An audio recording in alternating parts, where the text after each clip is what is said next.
আসসালামু আলাইকুম। আমি ব্রাইট মাল্টিমিডিয়া স্কুলের পক্ষ থেকে সবাইকে জানাই শুভেচ্ছা এবং অভিনন্দন। তো এর আগে আমি আলোচনা করি এসএসসি 2026 বাংলা প্রথম পত্র। তো আজকে আমি বাংলা দ্বিতীয় পত্রের সাজেশন নিয়ে হাজির হয়েছি। তো সবাই মনোযোগ দিয়ে সাজেশনটি উপলব্ধি করি। তো সর্বপ্রথম সারাংশ সারাংশ মাতৃস্নেহের তুলনা নেই, অভাব আছে বলিয়া অভাব ভয়ানক জিনিস। মহাসমুদ্রের শত বছরের এ কথা নিশ্চিত যে বিদ্যা মানুষের অমূল্য সম্পদ। মানুষের মূল্য কোথায়, তুমি বসন্তের কোকিল। তো এবার আমরা দেখব গুরুত্বপূর্ণ সারাংশগুলো কোনগুলো আমাদের মাস্ট অবশ্যই করতে হবে। তো আমরা দেখি, যেহেতু আমাদের হাতে সময় আছে সেজন্য আমরা 8টা সারাংশই দেখব। ইনশাল্লাহ এই 8টা সারাংশ দেখলে আমরা pre test, model test plus final পরীক্ষায় কমন পাবো। তো তার মধ্যে আমি গুরুত্বপূর্ণ ইন্ডিকেট করে দিচ্ছি। তো মাতৃস্নেহের তুলনা নেই, এটা অবশ্যই পড়তে হবে। তো অভাব আছে বলিয়া এটাও অবশ্যই পড়তে হবে।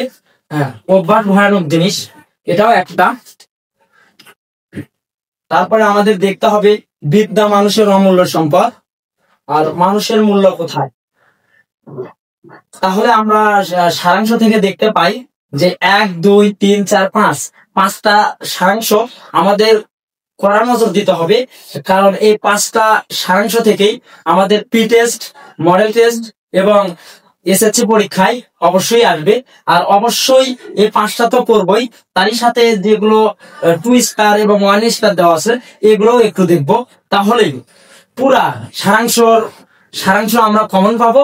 অর্থাৎ সারাংশ অথবা সারমর্ম আমাদের লিখতে হয় সারাংশ পরীক্ষায় আসে, না হলে সারমর্ম পরীক্ষায় আসে। তো আমাদের ইচ্ছা অনুযায়ী তো একটা লিখতে হবে। তো আমরা যদি এইগুলো সারাংশ গুলো পড়ি তাহলে অবশ্যই আমরা একটা কমন পাবো। এবার আমাদের দেখতে হবে সারমর্ম গুলো কি কি। তো আমরা দেখি সারমর্ম গুলো। শৈশবের সদুপদেশ, কোথায় স্বর্গ কোথায় নরক, 80 দেশের শুভ দিন, বসুমতী কেন তুমি এত কৃপণা, নিখিলের এত শোভা, ওরে নবীন, দৈন্য যদি আসে আসুক, তারপর ধন্য আশা কহুকিনী। এখন আমরা দেখবো গুরুত্বপূর্ণ সারমর্মগুলো। তো আমরা তাহলে দেখি যে 1 নম্বর যেটা দেওয়া আছে শৈশবে সদুপদেশ, এটা আমরা পড়বো। তারপর কোথায় স্বর্গ কোথায় নরক, এটাও আমরা পড়বো। তারপর 80 দেশের শুভ দিন, এটাও আমরা পড়বো। তারপর আমরা দেখবো বসুমতী কেন তুমি এতই কৃপণা, আমরা এই সারমর্মটাও পড়বো। তারপরে আমাদের দেখতে হবে দৈন্য যদি আসে আসুক। তাহলে আমরা দেখতে পাই সারমর্ম আছে 5টা, সারাংশ আছে 5টা। আর যে 3টা বাকি থাকলো, অর্থাৎ যেগুলো 2 স্টার 1 স্টার দেওয়া আছে, হ্যাঁ এগুলো একটু দেখতে হবে। কারণ যেগুলো ইন্ডিকেট করে দেওয়া আছে এগুলো একটু বেশি দেখতে হবে। কারণ এগুলোর মধ্যে থেকে প্রি টেস্ট, মডেল টেস্ট এবং ফাইনাল পরীক্ষায় আসবে। হ্যাঁ, তাহলে আমরা সারাংশ এবং সারমর্ম আমরা বুঝতে পারলাম আমাদের কি কি কমপ্লিট করতে হবে। যাদের এখনো কমপ্লিট হয় নাই তারা এই সারাংশ আর সারমর্ম গুলো যে আস্তে আস্তে পড়ে নাও, তাহলে ইনশাআল্লাহ সারাংশ এবং সারমর্ম কমন পাবা। আর দুটার মধ্যে যে কোনো একটা লিখতে হবে পরীক্ষার মধ্যে। তো আমরা এবার দেখি ভাব সম্প্রসারণ। আমাদের আসলে ভাব সম্প্রসারণ কি কি ভাব সম্প্রসারণ গুলো পড়তে হবে। তো আমরা তাহলে দেখি অন্যায় যে করে আর অন্যায় যে সহে, এটা একটা। যে আপনি আসলেই ধর্ম, এটা একটা। ক্ষুধা রাজ্যে পৃথিবী গদ্যময়, এটা একটা। গ্রন্থগত বিদ্যা আর পরহস্তে ধন, দুর্জন বিদ্যান হলেও পরিত্যাজ্য। প্রাণ থাকলে প্রাণী হয় কিন্তু মন না থাকলে মানুষ হয় না। হ্যাঁ, বই কিনে কেউ দেউলিয়া হয় না, মানুষ পাশে তার কর্মের মধ্যে বয়সের মধ্যে নহে। তারপরে আমরা দেখি ভোগে নয় ত্যাগী মনুষ্যত্বের বিকাশ। আর সর্বশেষ যেটা, যে সহে সে রহে। এই ভাব সংরক্ষণ গুলো পড়লেই আমরা যে প্রি টেস্ট, মডেল টেস্ট এবং ফাইনাল পরীক্ষায় কমন পাবো। তারপরও আমি ইন্ডিকেট করে দিচ্ছি এগুলোতে একটু নজর বেশি করে দিতে হবে।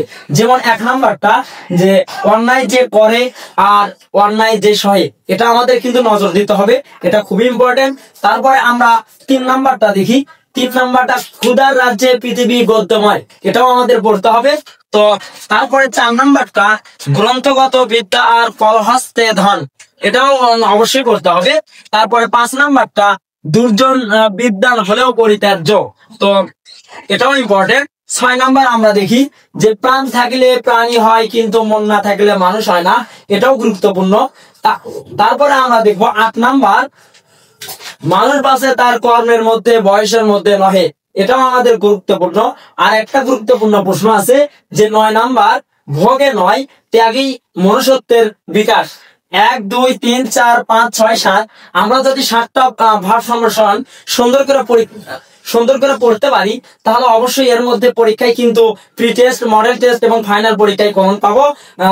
আজ থেকেই অবশ্যই এই সারাংশ, সারমর্ম, ভাব সম্প্রসারণ যাদের এখনো কমপ্লিট হয় নাই তারা অবশ্যই প্রতিদিন এগুলো পড়ে কমপ্লিট করতে হবে। তো আমরা এবার দেখি আসলে বাংলা দ্বিতীয় পত্র মানদণ্ডটা দেখি কিভাবে প্রশ্নটা সাজানো থাকবে। তো আমরা দেখি অনুচ্ছেদ রচনা থাকবে 2টে, যার মধ্যে একটি লিখতে হবে আর মার্ক থাকবে কিন্তু 10। অনুচ্ছেদ রচনা 2টি, লিখতে হবে একটি, যে মার্ক হচ্ছে 10। তারপরে চিঠিপত্র, এই চিঠিপত্রের মধ্যে ব্যক্তিগত থাকতে পারে, দরখাস্ত থাকতে পারে, সব মিলে। আর সংবাদ প্রতিবেদন, চিঠিপত্র না হলে সংবাদ প্রতিবেদন, এই দুটা থাকবে। দুটার মধ্যে একটা লিখতে হবে, যে কোনো একটা লিখতে হবে, তাহলে মার্ক থাকবে 10। তারপরে আমরা দেখি সারাংশ অথবা সারমর্ম, হয় আমাদের সারাংশ লিখতে হবে পরীক্ষায়, না হলে আমাদের সারমর্ম লিখতে হবে। এই দুটার মধ্যে যে কোনো একটা লিখতে হবে। যদি আমরা সঠিকভাবে লিখতে পারি তাহলে পাওয়া যাবে 10 নাম্বার, অর্থাৎ সারাংশ না হলে সারমর্ম, অর্থাৎ দুটো থাকবে, দুটোর মধ্যে একটা লিখতে হবে, যে কোনো একটা। তারপর আমরা দেখি যে ভাব সম্প্রসারণ থাকবে 2টা, লিখতে হবে একটা, 10 মার্ক। আর তারপরে আমরা আসবো বাংলা অনুবাদ, কারণ এই বাংলা অনুবাদটা যে আগে ছিল না, এবার নতুন সংযোজন, অর্থাৎ এটা কিন্তু নজর দিতে হবে। ইংলিশ থাকবে, ওটার বাংলা করতে হবে, এটা 2টা থাকবে বাংলা অনুবাদ, লিখতে হবে একটা, অর্থাৎ 10 মার্ক। প্রবন্ধ রচনা 3টা রচনা থাকবে, এটা অবশ্যই মাস্টলি, এটা কিন্তু লিখতেই হবে, কারণ একটা রচনা লিখলে 20 মার্ক পাওয়া যাবে। তো আমরা মানবন্ধনটা সুন্দর করে বুঝলাম। তারপরে যে বাংলা দ্বিতীয় পত্রের আরো যে অন্যান্য যে সাজেশন গুলো আছে সেগুলো নিয়ে আমি পরবর্তী ক্লাসে হাজির হব। তো আমি এই বলে বাংলা দ্বিতীয় পত্রের সারাংশ, সারমর্ম এবং ভাব সম্প্রসারণের যে সাজেশনটা নিয়ে আলোচনা করছি এটা সমাপ্ত করছি।